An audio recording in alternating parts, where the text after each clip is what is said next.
आदिवासी भी जिन्हें घिनौना समझते हैं, उन तौर तरीकों को आप दंड विधान कहते हैं? तो ऐसे दंड विधान को आग लगा दीजिए, अपने न्याय शास्त्र को गंगा में बहा दीजिए, अपने शासन को सूली पर चढ़ा दीजिए। जिस राज्य की मति भ्रष्ट है, उसका माहिष्मति जैसा बड़ा नाम, छी! देवसेना, इस महान साम्राज्य के बारे में अगर एक और अपशब्द भी निकाला। बड़ी बड़ी प्रतिमाओं और ऊंचे ऊंचे सिंहासनों से महान साम्राज्य नहीं बनता राजमाता, एक विशाल हृदय से बनता है। लगता है वो यहाँ किसी के पास नहीं है। धिक्कार है। देख लिया महाराज, आपके सामने इतनी निर्लज्जता के साथ बात कर रही हैं, तो सोचिए मेरे सामने आपके बारे में कितनी तुच्छ बातें कही होंगी। सोच के देखिए महाराज।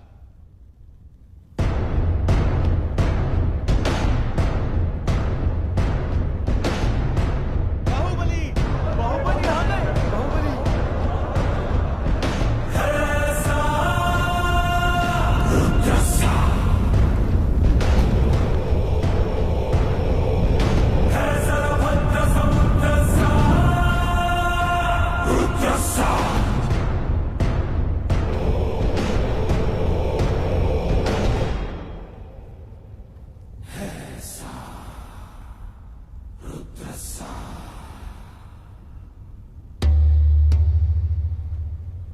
वास्तव में क्या हुआ था बताओ सेतुपति।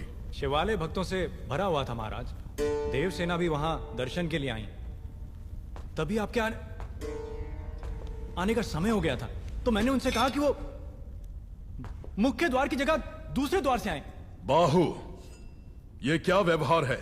तुम पीड़ित को धमका रहे हो। विनती करने से सच बाहर नहीं आएगा महाराज। अपनी हद पार कर रहे हो बाहुबली।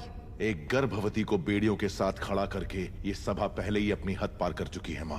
चाहे गर्भवती हो या वृद्ध, तुम हो या मैं, न्याय विधान सबके लिए एक है। जानते भी हो क्या हुआ था? क्या हुआ था देवसेना?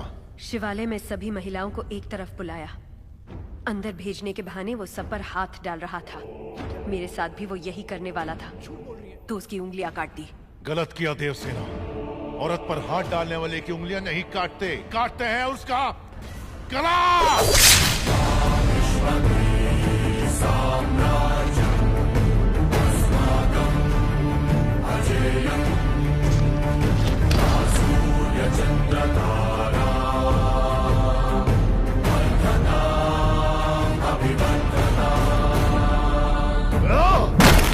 बाहुबली, ये दुस्साहस मेरी सभा में! झूठ बोला तभी सेतुपति के शब्द लड़खड़ा गए। निर्दोष है तभी देवसेना ने निडर होकर सब सच कह दिया। सेतुपति दोषी साबित हुआ, उसका सर कट गया। बाहुबली, मान लिया सेतुपति अपराधी है भी, तो इसका निर्णय किसे करना चाहिए, दंड देने का अधिकार किसे होना चाहिए, तुम्हें या महाराज को?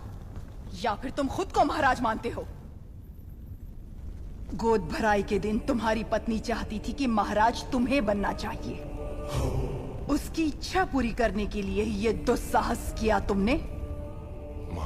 चेतावनी देने के बावजूद तुम्हारी पत्नी हमारे संविधान को अपशब्द कहती रही, हमारे महान न्याय शास्त्र को कोसती रही। उसने शब्दों से हमारा तिरस्कार किया और तुमने तलवार से। तुम दोनों ने जो किया वो है राजद्रोह।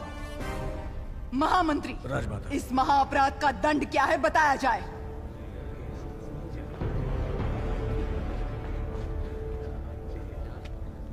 राजकुटुंब से यदि ऐसा अपराध होता है तो उन्हें राजमहल से सदा के लिए बहिष्कृत कर दिया जाए राजमाता। इस पर अमल किया जाए। तुम दोनों अभी, इसी क्षण, इसी स्थिति में ये राज प्रांगण छोड़कर निकल जाओ। एक ओर आपका विधान है, दूसरी ओर आपका सिखाया हुआ धर्म। इन दोनों के बीच जो संघर्ष है उसमें मेरी तलवार धर्म की ओर झुक रही है मां। पद छीन लिया जाए या बहिष्कार कर दिया जाए, माहिष्मती की सेवा के लिए, उसकी रक्षा के लिए मैं हमेशा तैयार रहूंगा। क्या कभी अंबर से